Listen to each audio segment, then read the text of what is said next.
Hello, everyone, and welcome to this episode of How Round Is Your Rooty?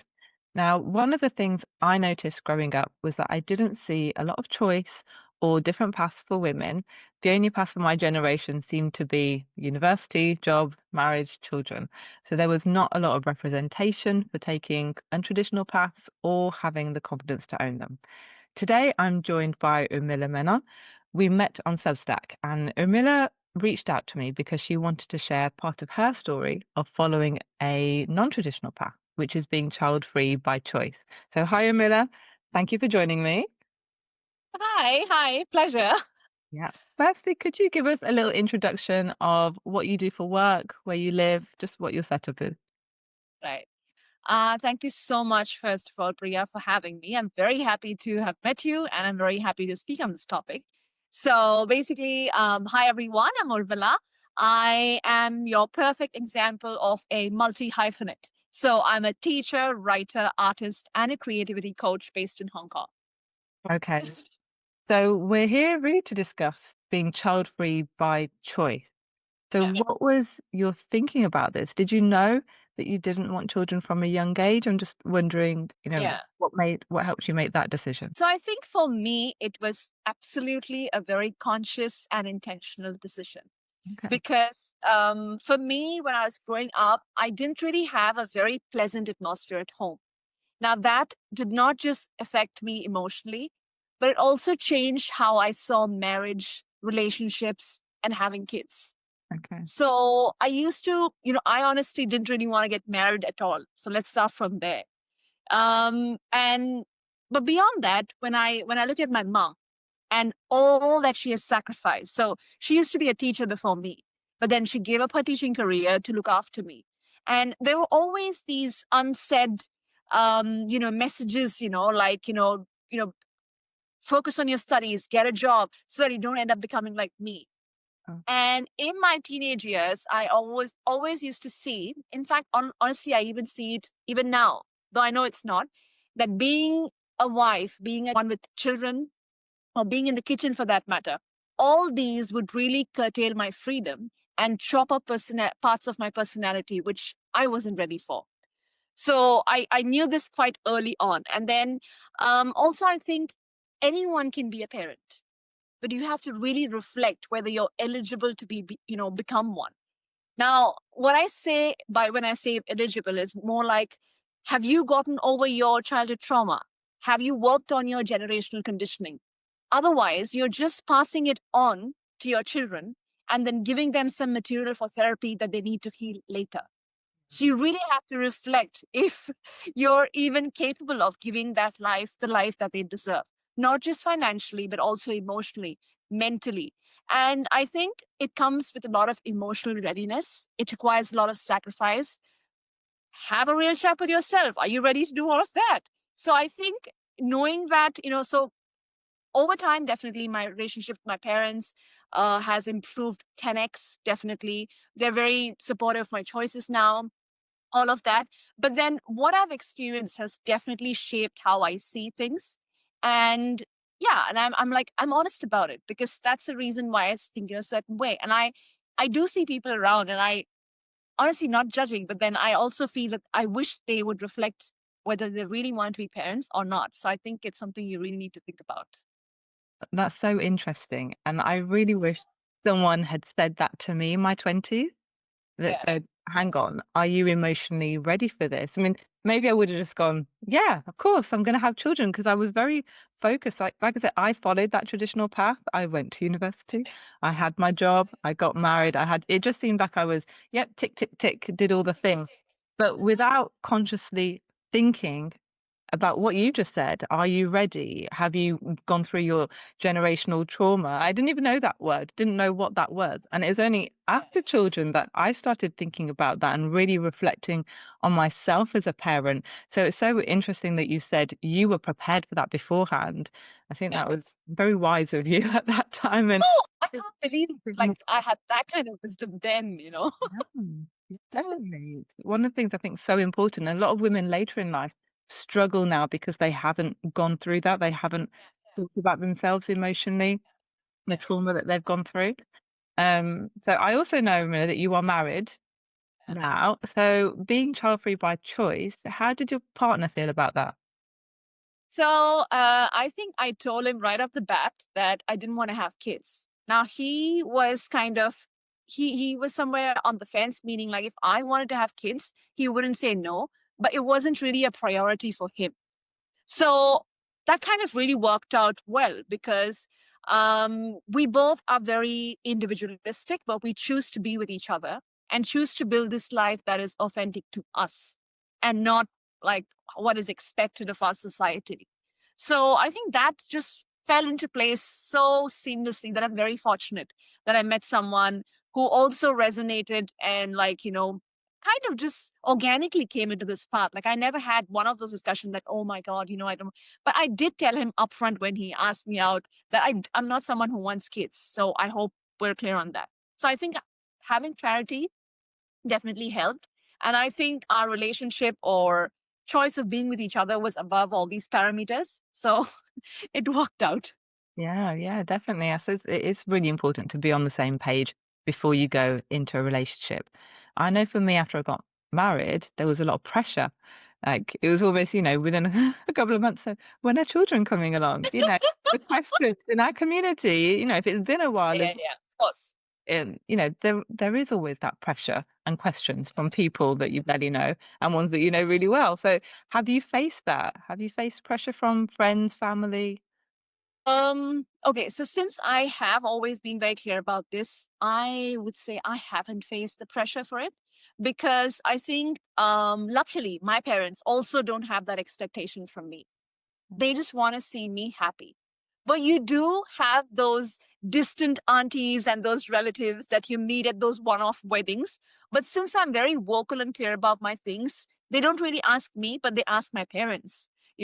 Even now to date, like it's 2025, they still come and ask my parents that, oh, is she going to have a child or something? They just laugh it off. So since it's not coming from my immediate family, like my parents, so for me, I think honestly, I've never felt that pressure, but I have to confess, I have not felt pressure, but I've at times felt like an anomaly because most of my friends, I think I'm saying it too extreme, but I've lost them to kids now eventually. Like just today morning, you won't believe a friend of mine whom we had decided from university.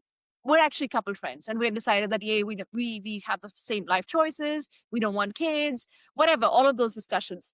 But then today morning, I got to know that they're expecting a child. Like I was like, no, not you. Like I literally have friends now. So basically, their priorities change, right? So the friendship might still be there, but their priorities are probably like I've lost honestly all my girlfriends to kids. So like now our meetups look like poop, burping, diaper, and those discussions. But they're sweet enough to actually include me and still, make sure that it's not all about these topics. But yeah, sometimes when I do hear a very close one with whom I had the solidarity pact flipping on the other side, I kind of feel like, oh my God, I'm not ready for this, but it's not my thing to get ready for it or not. But yeah, just today morning, I was telling this to, oh, that's the reason I formed this group called as the Unboxed Collective. Oh, So it's for women or men are welcome to those who don't fit into the societal box of having kids and those kind of things. Because I really felt because for me to form that group was when I had gone for a lunch meetup with my girls and they were discussing about the texture of poop and diaper and all that. I was like, no, this is my cue to exit this chat. And that very evening, the next day, I formed this group and I have like a handful of women who are still on this path. So I remember like the whole irony. Today, I was due to speak to you on this topic. And today morning, I got to know from my very long college friend. He's like, you know what? I don't know how to say this to you, but we're expecting. I'm like, no, shut up, not you. I was feeling some type of way. Maybe my change management needs to be better. But yeah. yeah, probably that's the only time when I feel like, oh no, not you two. It feels like, You're you're right. like a dying breed or something. That's all. Yeah. And it is that difference, I suppose, that happens in friend circles when you're not sharing the same life experiences that they're going through. But it's great to hear that you've started up your own group because I'm sure that there are women who have just made the same decisions that you have and said, that's not for me, and I need to make friends. the where we have similar interests and we can still go out all night and not worry about babysitters and Yeah, food yeah. and not have those discussions. Still like an evolutionary process, right? Like I would say just like off recently, we're talking about, mom's mental health and how difficult it is for a woman to go through these changes. This awareness itself has come off late, like probably a couple of years, Mm. so, we're still catching up to speed with that topic. So what about those people who have chosen not to go on that path? That topic is lagging way behind. So there are lots of groups in Hong Kong for mom support, new moms, postpartum and all those things. While I respect those, but I found like zero representation for people like me, who still have the time and flexibility to shape their own lives, probably have aspirations to fulfill or all of those things, but you don't have the company because, your friend has, probably her daughter has a recital the next day and she can't come, that kind. It's not just for, having an all-nighter. It's even for going to an interest class. Like maybe you want to take a pottery class and you want to ask your friend, but she has to do her kids' homework. So, that's the reason behind forming this group. So, yeah. Definitely. As a mum of two, I know. Like, I am that mum who's like, sorry, Yeah, can't come to this, can't come to this, like, of course, of finding course. childcare. Yeah, so I think it's amazing that you formed your own groups and tried to find people that can Yeah. definitely go out with you. So coming on to the topic we touched on earlier, which was, the fact that as children we all go through, conditioning of expectations in society. We're told what is valuable in society and can try to live up to that. Things like, getting good grades in school, having a good job, and they're really important aspects as well because they give us financial security, they help us to live our lives. So I think, in a lot of areas, our parents did their best they could with us and put us on good paths for sure. But there's some expectations that perhaps were not so helpful and when we try to take different paths, it can be quite tricky. How have you found that experience?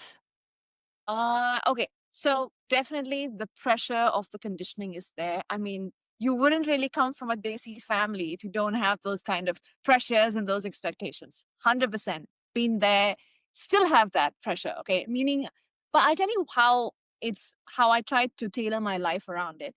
So I did work in tech and I immediately realized it's not for me. I'm not cut out to be fixed in a cubicle, living my life from, dawn to dusk in one cubicle. So I moved on to teaching, which kind of gave me a bit of flexibility for my creative pursuits as well. So I'm someone who has followed a portfolio career knowingly or unknowingly. I've had phases. So, for example, I just finished 4 years of very intense, full on, toxic teaching stint with the Education Bureau. Now, that's a good position, it's well paying and all of that, but it sucked the life out of me. So, probably now in this phase, I would be tending a little more to probably going into teaching part time and getting into my releasing my book, working on my creativity coaching, hosting the workshops that I do. So, it keeps oscillating between these different phases. Like what might work for me now may not have worked for me, 5 years back, and may not work for me 5 years later. So it's all about, having that kind of balance and that awareness of how you can oscillate between these things. Now, not having kids gives me the privilege of flexibility. Like I can pivot, I can take risks because I don't really have lives dependent on me, luckily. So I can have those shifts. I can navigate a little, sharper when I want to without having to think that, oh my God, I have another life dependent on me. So maybe that kind of helps, I would say. But then that's not a discount that I don't have those guilty conditioning. My mom's still in my head saying that, are you sure you want to do this? Do you think this is sustainable?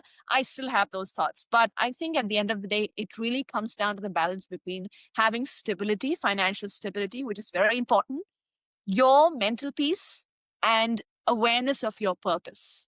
You Mm. have to have these three things very clear.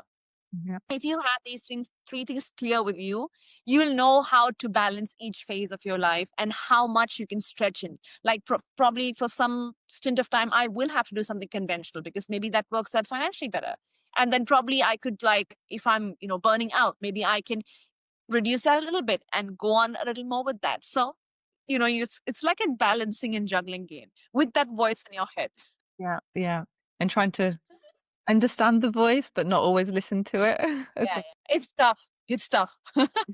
And you spoke then about awareness of purpose because as a career coach myself, I sometimes get women that come to me that say, I just don't know what I should be doing, where I should be going. How do you focus on your awareness Mhm, of your purpose? mhm. Is that a process for you? Do you meditate on it? Do you journal on it? Are there any things that you do to help you, or is it just innate and you know yourself well in? Okay. So it's more to do with what brings you joy. So for me, honestly, if it does not bring me joy, that means it's not aligned with my purpose. Like, I think I don't know. I think I can really give this example to solidify what I mean by this. So I had this year, 2025, I had decided that I'm going to completely stop all my art projects and art pursuits because I really wanted to release my book this year. So that was going to be the Misogi of 2025. But I had taken a trip to Thailand, I think around March, I'm guessing. And I had really gotten into this illustrated journaling bit and started documenting my journey across Thailand. And I was sharing this in Substack, and it really caught on with people. And so much so that it just blew up, honestly. It was very fascinating to see how much I was going to keep it private. I was not going to share it with anyone because the thing with creativity is if you share it, commercialize it, it's gonna go poof one day. So I've been there. I've been an artist for 10 years, so I know how that cycle goes. But then with these illustrated journaling, everyone started enjoying it and they wanted to be a part of it and stuff like that. So I was like, no, I want to keep it private. But then there was too much of engagement and a lot of people wanted to do it because they don't want that pressure when it comes to creativity. So, and you won't believe, lo and behold, this Friday, I hosted 20 people online for that illustrated journaling session. And I have three more lined up and signed up. So it's like you have to really focus on what's bringing you joy. And it's very difficult when you have these voices in your head, when you have expectations from yourself. So I think I don't think meditation really worked for me in that matter, but I am a creative dabbler. I will keep trying different things. For I think 2024, I was doing a lot of creative journaling, which was very tactile, doing things with cutting, sticking, that kind of thing, Mhm. that kind of documenting. That also worked really well for my headspace during that time. And I hosted a lot of workshops and collaborated with a lot of wellness brands with that. So that was a really good part to go. Now, 2025 looks like it's illustrated journaling. So I think more than meditating, experimenting will take you places because meditating is only probably thinking about it. I'm not dissing on meditating, but for me, meditating is more about mulling over the same thing again and again. But once you take an action, I think it'll really lead you to a path, which could be temporary, which could be long term, but you just got to be open to it. Yeah, and just try it out. Yeah. If you don't try, you will honestly never know. And I think with us, and I guess especially Asian societies, we're not very conditioned to experiment and or take risks or try things out as compared to other cultures. So I think that's something that we can really make a change with. Yeah, that's definitely something that I see with some of my clients and things that I see in South Asian culture is just that the lack of risk.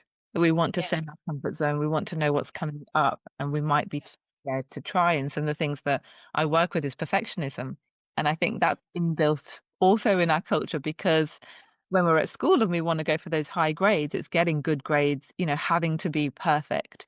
But yeah, when it comes to later in life, that also means that we're scared to take risks because we don't know what the outcome is going to be.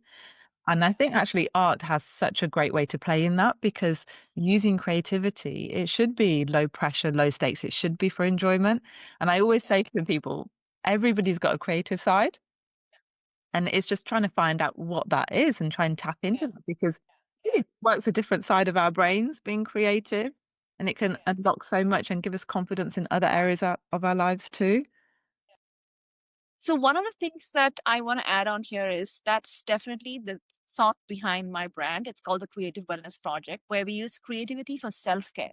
Because if you practice it as a self care, creativity is there in your life, the way you handle situations. Probably it could be as simple as you lying to your kid, there's no spinach in this and it's just some green coloring. So we're getting creative in so many ways, and all of us are so innately creative, but we choose to not look at it.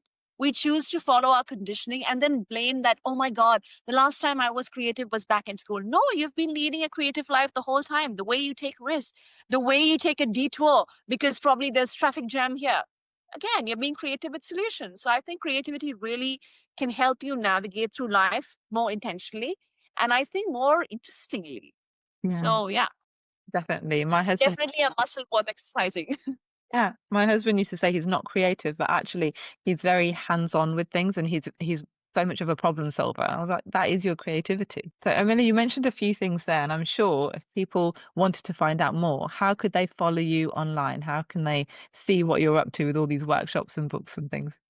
Yeah, so I think I'm quite active these days on Substack. That's where we met. Definitely, for if they're more visual, they can go to my Instagram and my YouTube because I do release long form content as well, where I talk about creativity, reflection, wellness, and also documenting my workshops. So if they want to have a taste of how the workshop looks, they can go. I just put that one this Monday. So I release a new article and a new video every Monday.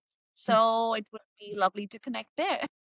Brilliant. And I'll put all those links up with this episode as well. Thank you so much for coming on and sharing your journey. It's so wonderful to hear. I just want that representation that someone can hear your experience and say, actually, there are Asian women out there doing different things.